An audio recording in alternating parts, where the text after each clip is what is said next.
கேள்வி எண் 1. ஒரு பொருளின் வெப்பம் அல்லது குளிர்ச்சியின் அளவீடு எவ்வாறு அழைக்கப்படுகிறது? வெப்பநிலை. கேள்வி எண் 2. ஒரு பொருளில் உள்ள துகள்களின் சராசரி இயக்க ஆற்றலின் மதிப்பு எவ்வாறு அழைக்கப்படுகிறது? வெப்பநிலை. கேள்வி எண் 3. வெப்பநிலையை அளக்க எத்தனை வகையான அலகுகள் உள்ளன? 3 வகையான அலகுகள் உள்ளன. அவை செல்சியஸ், ஃபாரன்ஹீட், கெல்வின். கேள்வி எண் 4. செல்சியஸ் அலகானது எவ்வாறு அழைக்கப்படுகிறது? சென்டிகிரேட். கேள்வி எண் 5. செல்சியஸ் அலகானது எந்த எழுத்தால் குறிக்கப்படுகிறது?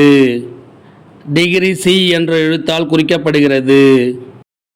கேள்வி எண் 6. ஃபாரன்ஹீட் அலகானது எந்த எழுத்தால் குறிக்கப்படுகிறது?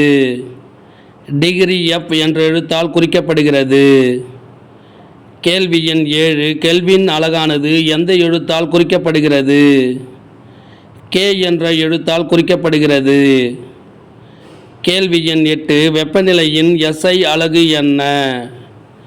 கெல்வின். கேள்வி எண் 9. வெப்பநிலையை அளக்க பரவலாக பயன்படுத்தப்படும் கருவி எது?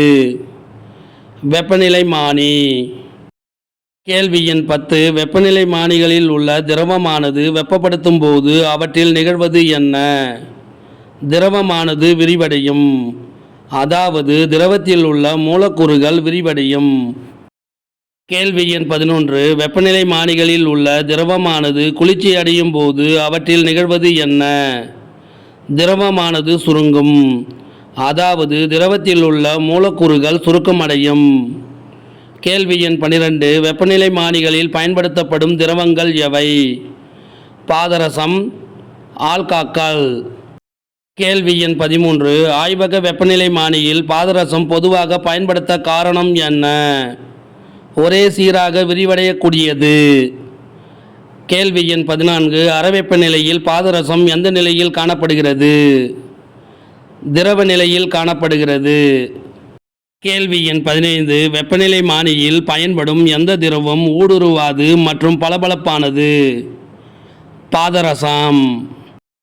கேள்வி எண் 16. கண்ணாடி குழாயின் சுவர்களில் ஒட்டாததால் வெப்பநிலைமானிகளில் பயன்படுத்தக்கூடிய திரவம் எது? பாதரசம். கேள்வி எண் 17. பாதரசத்தின் அதிக கொதிநிலை எவ்வளவு? 357 டிகிரி செல்சியஸ். கேள்வி எண் 18. பாதரசத்தின் உறைநிலை எவ்வளவு? -39 டிகிரி செல்சியஸ். கேள்வி எண் 19. ஆல்கஹால் உறைநிலை எவ்வளவு? -100 டிகிரி செல்சியஸ். கேள்வி எண் 20. மிக குறைந்த வெப்பநிலையை அளக்க பயன்படும் வெப்பநிலைமானி எது? ஆல்கஹால் வெப்பநிலைமானி. கேள்வி எண் 21. 1 டிகிரி செல்சியஸ் வெப்பநிலை உயர்விற்கு எந்த திரவத்தின் விரிவடையும் தன்மை அதிகரிக்கும்? ஆல்கஹால். கேள்வி எண் 22. மருத்துவ வெப்பநிலைமானியின் குறைந்தபட்ச வெப்பநிலை எவ்வளவு? 35 டிகிரி செல்சியஸ் அல்லது 94 டிகிரி ஃபாரன்ஹீட். கேள்வி எண் 23. மருத்துவ வெப்பநிலைமானியின் அதிகபட்ச வெப்பநிலை எவ்வளவு? 42 டிகிரி செல்சியஸ் அல்லது 108 டிகிரி ஃபாரன்ஹீட். கேள்வி எண் 24. ஆய்வக வெப்பநிலைமானியில் குறிக்கப்பட்டிருக்கும் அளவு எவ்வளவு? -10 டிகிரி செல்சியஸ் முதல் 110 டிகிரி செல்சியஸ் வரை குறிக்கப்பட்டு இருக்கும். கேள்வி எண் 25. எந்த வெப்பநிலைமானியில் கண்ணாடி தண்டும் குமிழும் பெரிதாக இருக்கும்? ஆய்வக வெப்பநிலைமானி. கேள்வி எண் 26. மனித உடலின் சராசரி வெப்பநிலை எவ்வளவு? 37 டிகிரி செல்சியஸ் அல்லது 98.6 டிகிரி ஃபாரன்ஹீட். கேள்வி எண் 27. மனித உடலில் இருந்து வெளியேறும் வெப்பத்தினை நேரடியாக அளக்கக்கூடிய ஓர் உணர்வினை கொண்டு உள்ள வெப்பநிலைமானி எது? டிஜிட்டல் வெப்பநிலைமானி. கேள்வி எண் 28. செல்சியஸ் அளவீட்டு முறை எந்த ஆண்டு முதல் நடைமுறையில் உள்ளது? 1742 ஆண்டு முதல் நடைமுறையில் உள்ளது. கேள்வி எண் 29 செல்சியஸ் அளவீட்டு முறையை முதலில் பயன்படுத்தியவர் யார்? Andres Celsius. கேள்வி எண் 30 ஆண்ட்ரஸ் செல்சியஸ் எந்த நாட்டைச் சேர்ந்தவர்? சுவீடன் நாடு. கேள்வி எண் 31 கிரேக்க மொழியில் சென்டம் என்பதன் மதிப்பு என்ன? 100. கேள்வி எண் 32 பாரனீட் அளவீட்டு முறையை கண்டறிந்தவர் யார்? Daniel Gabriel Fahrenheit. கேள்வி எண் 33 டேனியல் கேப்ரியல் பாரனீட் எந்த நாட்டைச் சேர்ந்தவர்? ஜெர்மன் நாடு. கேள்வி எண் 34 பாரனீட் அளவீட்டு முறையில் நீரின் உறைநிலை எவ்வளவு? -32 டிகிரி பாரனீட். கேள்வி எண் 35 பாரனீட் அளவீட்டு முறையில் நீரின் கொதிநிலை எவ்வளவு? 212 டிகிரி பாரனீட்.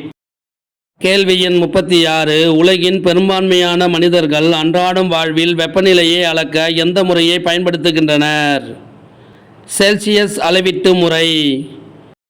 கேள்வி எண் 37 ஐக்கிய அமெரிக்க நாடுகளில் வெப்பநிலையை அளக்க எந்த முறையை பயன்படுத்துகின்றனர்? பாரனீட் அளவீட்டு முறை. கேள்வி எண் 38 செல்சியஸ் வெப்பநிலையை பாரனீட்டாக மாற்றுவதற்கான சூத்திரம் எது?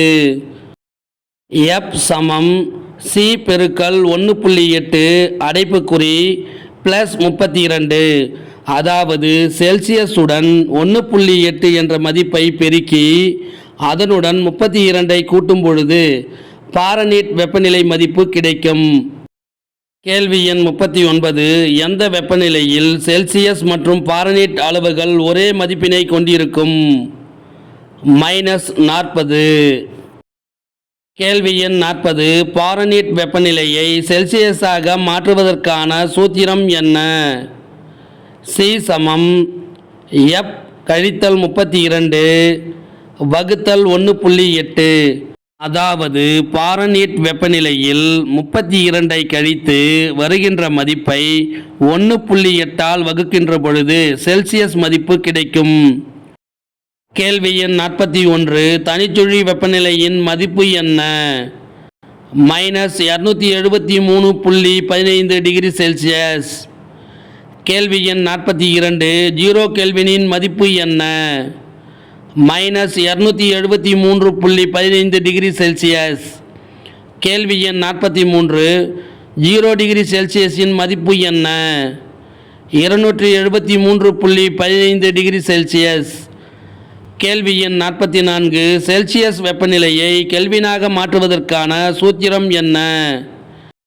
K = 273.15 + C. அதாவது செல்சியஸ் வெப்பநிலையுடன் 273.15ஐ கூட்டுவதன் மூலம் கெல்வின் மதிப்பை பெறலாம். கேள்வி எண் 45 பாரனீட் வெப்பநிலையை கெல்வினாக மாற்றுவதற்கான சூத்திரம் என்ன? R = F = 459.67. பாரனீட் வெப்பநிலையுடன் 459.67ஐ கூட்டுவதன் மூலமாக கெல்வின் மதிப்பை பெறலாம். கேள்வி எண் 46 பாரனீட் வெப்பநிலையை கெல்வினாக மாற்றுவதற்கான சூத்திரத்தை கண்டறிந்தவர் யார்? ரான்கின். கேள்வி எண் 47 ரான்கின் அளவீட்டு முறை எந்த ஆண்டு அறிமுகம் செய்யப்பட்டது? 1859ஆம் ஆண்டு அறிமுகம் செய்யப்பட்டது. கேள்வி எண் 48 ரான்கின் எந்த பல்கலைக்கழகத்தில் பணியாற்றினார்? கிளாஸ்கோ பல்கலைக்கழகம். இந்த வினா விடை உங்களுக்கு பிடிச்சிருந்தா சின்னதாக ஒரு லைக் பண்ண மறக்காதீங்க. தேங்க்யூ.